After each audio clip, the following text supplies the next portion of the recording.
son 2 años que ha demorado que el Poder Judicial, la Corte Suprema, resuelva que finalmente la señora no va a la prisión.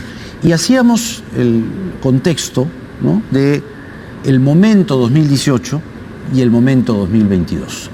¿Usted va a insistir en que la señora Fujimori pase o vaya a prisión preventiva para terminar esta parte del proceso?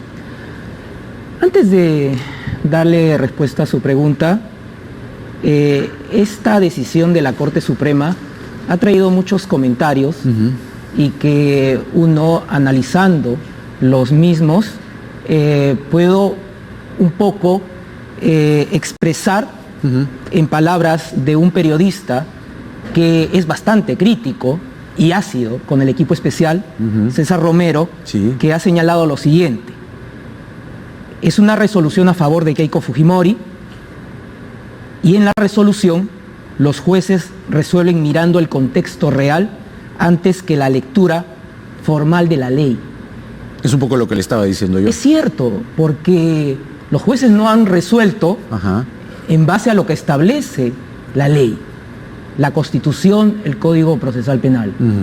Los jueces han establecido un precedente que podemos denominar el precedente Keiko Fujimori.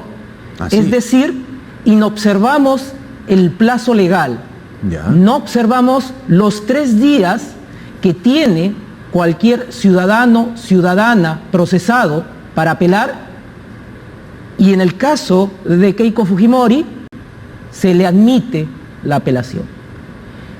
La resolución por la cual se dispuso la prisión preventiva de Keiko Fujimori fue dictada en audiencia un martes 28 de enero del año 2020, en presencia de la Fiscalía y la defensa de Keiko Fujimori, Juliana Loza. Lo que establece la ley es que después de emitida la resolución se puede apelar en el plazo de 3 días. Se dictó la audiencia, la resolución en audiencia, un día martes 28, la defensa tenía un miércoles 29, un jueves 30, un viernes 31 y no presentó la apelación. Llega el día lunes 3 y presenta la apelación. ¿Qué es lo que hubiese ocurrido con cualquier ciudadano o ciudadana? Esa apelación no era admitida a trámite. Sin embargo, admitieron a trámite, se ve esta apelación en segunda instancia y resuelven revocar la prisión preventiva a Keiko Fujimori y excarcelarla en el contexto de la pandemia ya en el año 2020. Sí. El fiscal Rafael Vela, como corresponde, presenta un recurso de casación señalando de que hay una ilegalidad manifiesta porque no se ha cumplido con lo que establece la ley, y después de cuánto tiempo la Corte Suprema resuelve señalando de que existe un nuevo plazo que... Explíqueme eso de los 3 días, por favor. Lo que establece la ley es que el plazo para apelar autos, como el caso de la prisión preventiva, es 3 días. ¿Y cuántos fueron? Bueno, yo le estoy comentando que fue interpuesto fuera de ese plazo, es decir, al 4.º día hábil. Incluso si contamos días naturales, al 7.º día. Claro, claro. Ahora, por eso mi pregunta, ¿va a insistir en que la señora Fujimori vaya a prisión? Mire, nosotros hemos presentado a nivel de la Fiscalía, y esto hablo en plural porque es un equipo con el que trabajo, hemos presentado una acusación. Y la acusación hemos solicitado una pena, como usted bien lo ha señalado al señor abogado que estuvo acá presente, de 30 años, 10 meses. Hemos solicitado que esta acusación pueda ya tener una celeridad en esta etapa intermedia para ir a una etapa de juzgamiento. Y tenemos que ver cuál es el contexto en el cual se está presentando la conducta procesal que tiene la señora Keiko Fujimori.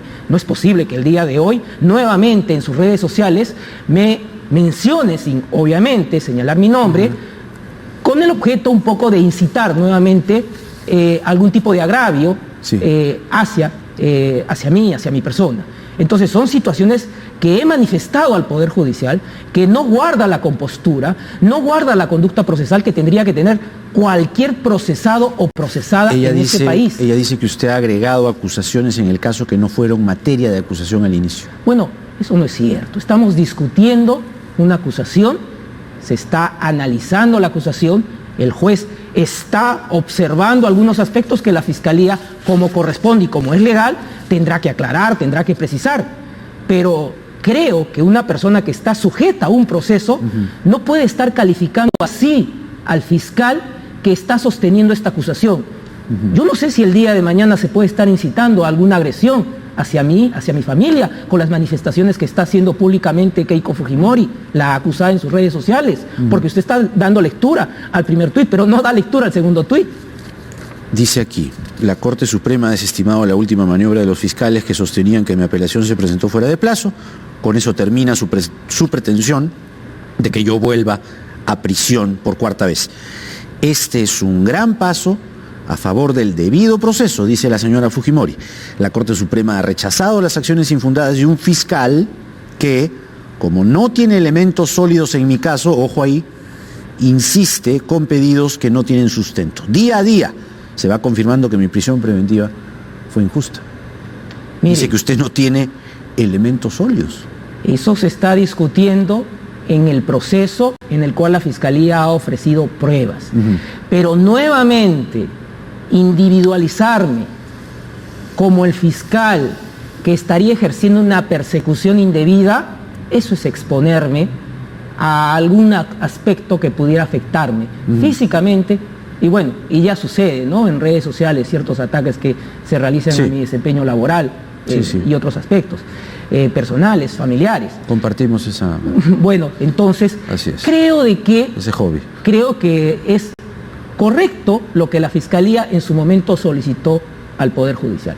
La prisión preventiva respecto a Keiko Fujimori y, bueno, somos respetuosos a nivel del equipo especial de las decisiones que se adoptan en el Poder Judicial y esta es una decisión de la más alta instancia y por lo tanto se tiene que respetar, pero esto no es óbice para que continuemos con el procesamiento y que pasemos de una vez ya a la etapa de juzgamiento, que es lo que creo que tanto Fiscalía como Defensa están buscando, es decir, que este caso pase a juzgamiento. Sin embargo, hay algunas actitudes dilatorias que lindan con alguna mala fe procesal.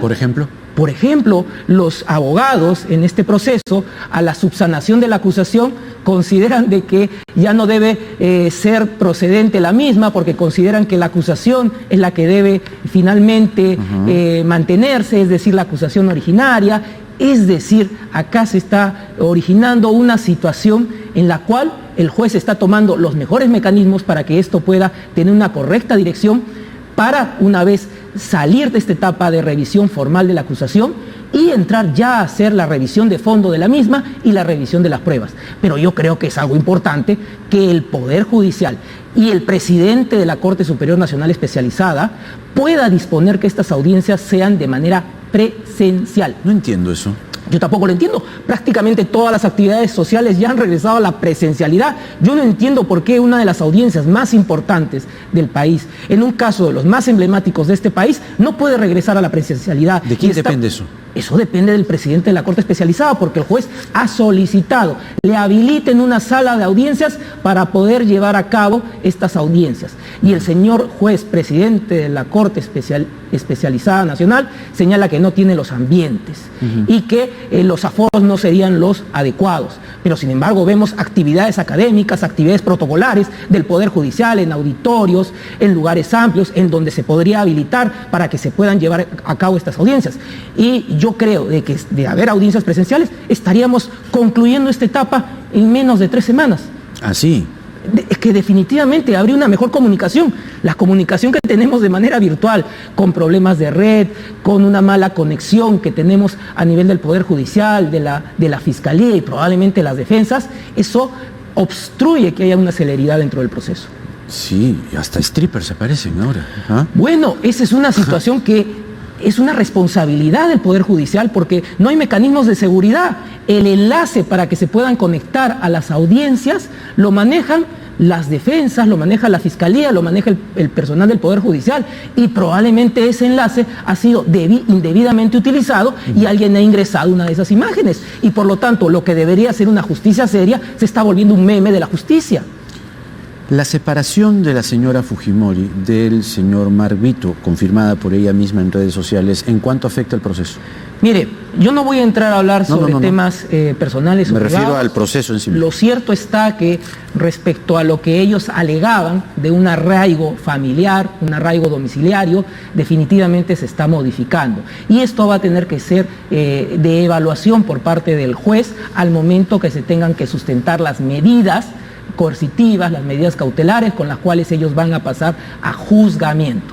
Está de más decir que parte de la estrategia de la defensa, que eso es algo que quedará en su esfera, es si van a compartir a la misma abogada defensora, a la doctora Juliana Loza, para el ejercicio de la defensa de ambos, o va a haber una decisión de la defensa para Keiko Sofía Fujimori Gucci y para Marvito. La doctora Loza, en entrevista con Mario Ghibellini en Hora y 30, ha dicho que sí, que ella va a continuar siendo la abogada de Mark Vito. Bueno, eso lo vamos a esperar. De todas maneras, en la Fiscalía nosotros vamos a estar pendientes cuál va a ser la posición de defensa que puedan adoptar, y sobre eso la Fiscalía va a tener que emitir algún pronunciamiento o alguna argumentación ya en el desarrollo del proceso penal.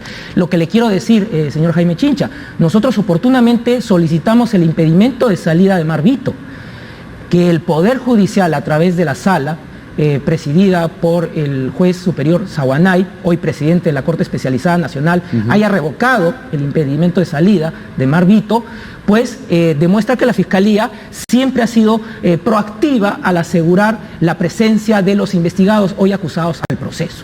Nosotros hemos solicitado una medida de comparecencia con impedimento de salida en la acusación, y hasta que no se discuta esas medidas coercitivas al final de la etapa intermedia, es decir, al final del control de la acusación, no se va a poder establecer una medida que lo arraigue a Mark Vito al territorio peruano.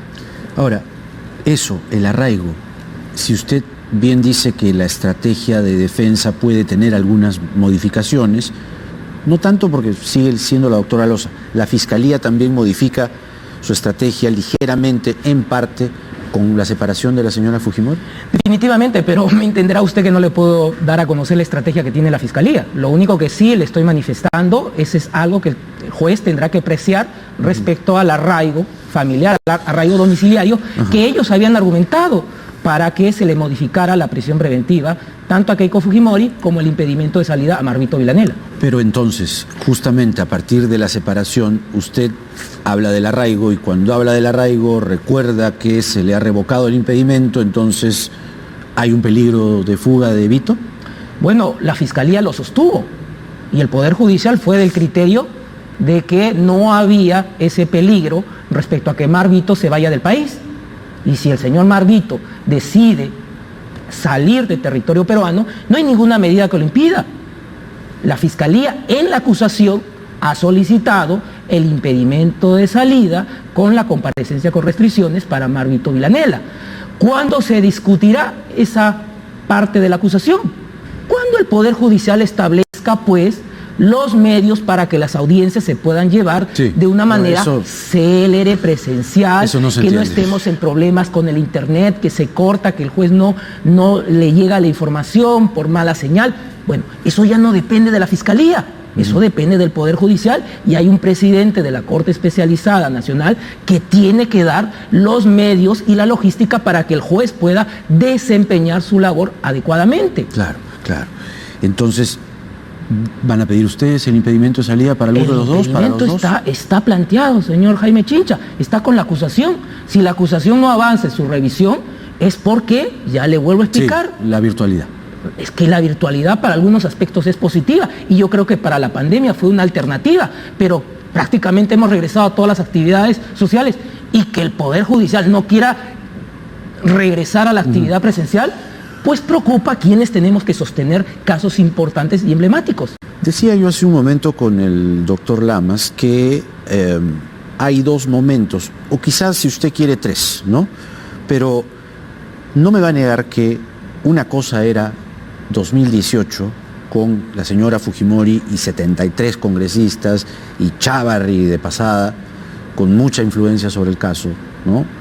Y otro momento es este, un momento de aparente desgaste sin que la gravedad en los casos haya perdido eficacia y filo. Todo lo contrario, hay ya un caso mucho más grueso, ¿no? Mucho más voluminoso. Y eso tiene que ver con la prisión preventiva. Quizá este momento, como le digo, no es el mismo al 2018, quizá en este momento lo mejor sea que ya la señora no esté en prisión.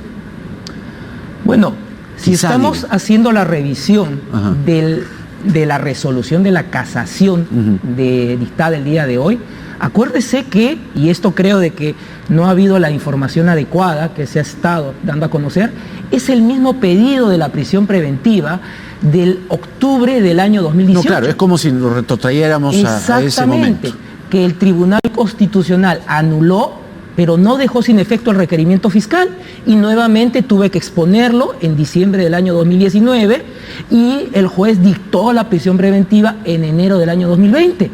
Es decir, es el mismo pedido de la Fiscalía que mire usted después de cuánto tiempo la Corte Suprema resuelve. ¿Es responsabilidad de la Fiscalía? Considero de que no. Es una situación que se tiene que corregir.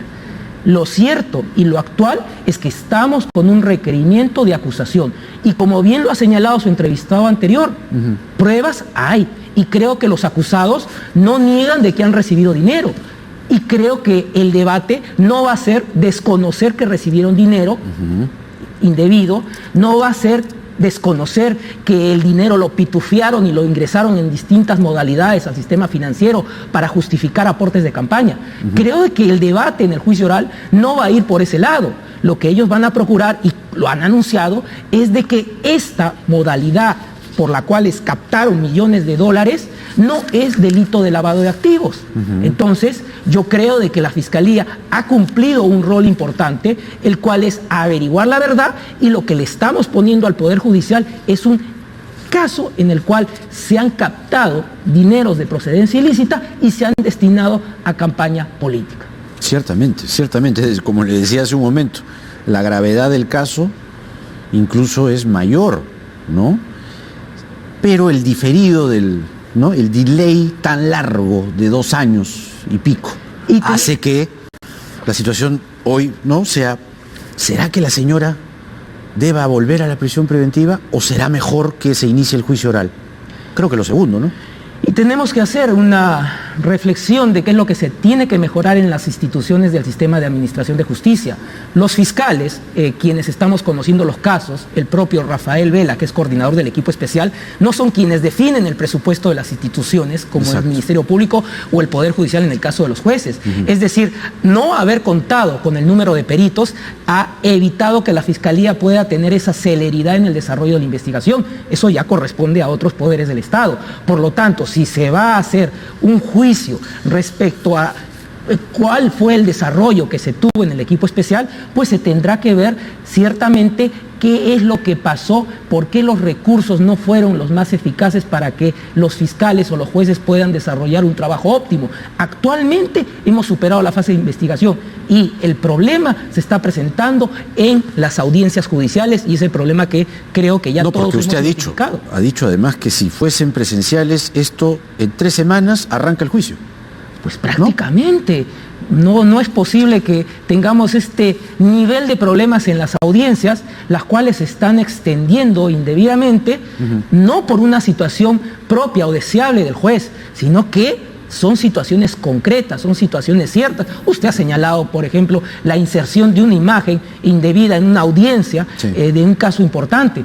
Pues esas cosas están pasando. Y si el Poder Judicial no toma nota de lo que está sucediendo, lamentablemente el problema va a continuar. ¿Tienen el respaldo de la nueva fiscal, Patricia Benavides? Mire, yo considero de que sí, porque ella en el año 2019 emitió un comentario público a favor del equipo especial liderado por el fiscal Rafael Vela.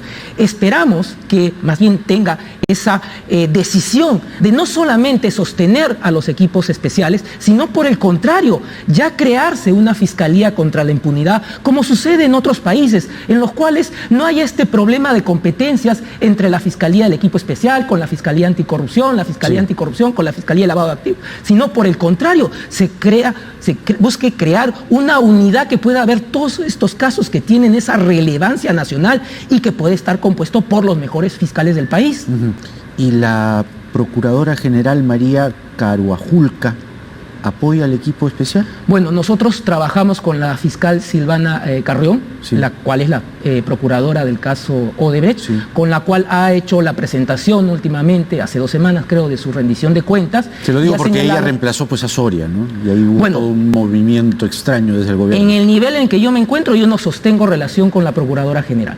Ya. Yo sostengo la relación a nivel Con Carrión. de los casos con la fiscal, con la procuradora Silvana Carrión. Yo no le podría señalar cuál es el desempeño que tienen a nivel de la Procuraduría. Sería errado. Lo que sí considero es que esos comentarios de que se van a dar proyectos de ley un poco para acallar a jueces y fiscales que van a buscar sancionar la información que se pudiera estar publicando en los medios de prensa y con ello cuestionar o sancionar a jueces y fiscales, eso sí me parece que sería un error. Esperemos que solamente quede en un trascendido, en una iniciativa y que no se pueda plasmar en un proyecto de ley del Ejecutivo. Además, en un contexto bastante particular y sobre todo cuesta arriba para el gobierno, es decir, es el presidente Castillo investigado, aparecen filtraciones y quieren ir contra las filtraciones. Entonces, ¿cuál es el riesgo concreto de esta propuesta que está planteando el ministro Chero de sancionar a fiscales, a jueces, a procuradores, a quien sea que eventualmente pueda filtrar información? Es lo mismo que pretendió hacer en su momento el ex congresista Becerril, Héctor Becerril, al presentar un proyecto de ley para sancionar a fiscales en caso se filtrara la información a los medios de comunicación. Es decir, lo que estamos viendo son actores políticos que reaccionan a las investigaciones y que por lo tanto los representantes de las instituciones tienen que dar su voz de alerta o su voz de protesta. En este caso, usted me ha invitado a este set con la autorización de mi institución y yo le digo de que esa iniciativa no es la más adecuada, pero corresponderá a la nueva señora fiscal de la Nación que se oponga a esas iniciativas de ley que lo único que haría son perjudicar a quienes están realizando una función pública. El fiscal José Domingo Pérez, hablando del caso del señor. ¿Qué te pareció la entrevista? ¿Crees que Keiko es la víctima o José Domingo Pérez? Escribe tus comentarios y no olvides suscribirte a tu canal El Narrador de Cuentos Pero Noticias y déjame un like. Hasta la próxima.